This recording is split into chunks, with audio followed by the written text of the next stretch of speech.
I bought my little townhouse when I first made sergeant. A modest two-bedroom near base with just enough yard for my dog when I was home. The neighborhood was quiet enough back then, and the HOA was just a group of retirees who trimmed hedges and held bake sales. I never thought they'd cause me any trouble. Then I got my first long overseas deployment, 9 months in the desert, gone without much notice. Before I left, I gave my next-door neighbor and a close friend spare keys. I paid my dues, made sure my house was buttoned up, and left the porch light on a timer. 6 months in, I started getting weird letters forwarded by my buddy back home. First, it was a notice about unauthorized occupants. Then one about short-term rental policy violations. I was thousands of miles away and confused. Nobody was supposed to be in my house. When I finally got a weekend of decent internet, I asked my neighbor to check. She called me in shock. There were strangers living in my house. A young couple with suitcases, claiming they'd booked it as a vacation rental through the HOA's Special Housing Initiative. I nearly lost it right there in the barracks.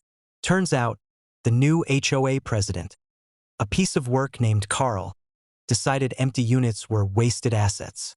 He'd used a loophole in the bylaws to claim abandoned homes could be temporarily managed by the HOA to maintain property values. They'd literally broken my lock, changed it, and rented my home out on a short-term basis. They didn't know who they were messing with. I made 2 calls, one to my lawyer and one to my CO. You don't mess with the deployed soldier's home. It's a huge violation of the Service Members Civil Relief Act, SCRA. The CO immediately kicked it up the chain. The base JAG office and the local sheriff got involved. But my unit took it one step further. A few of my buddies were stateside on rotation, and with the sheriff's blessing, they paid a little visit that same day.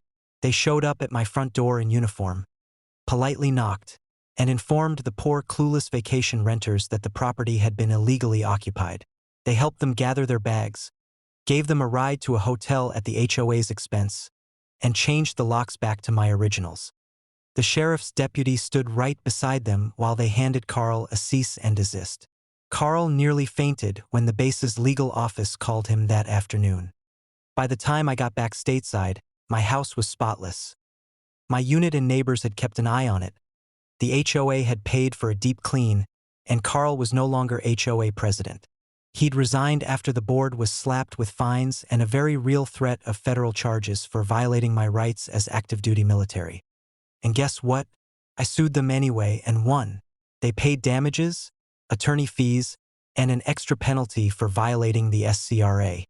Now when I deploy, my CO personally reminds the neighborhood that messing with a soldier's home is a fast way to see a line of MPs at your door. My neighbors all fly my unit's flag on my porch while I'm gone. And Carl? He sold his place and moved. Funny how quickly these HOA heroes vanish when they can't steal what doesn't belong to them.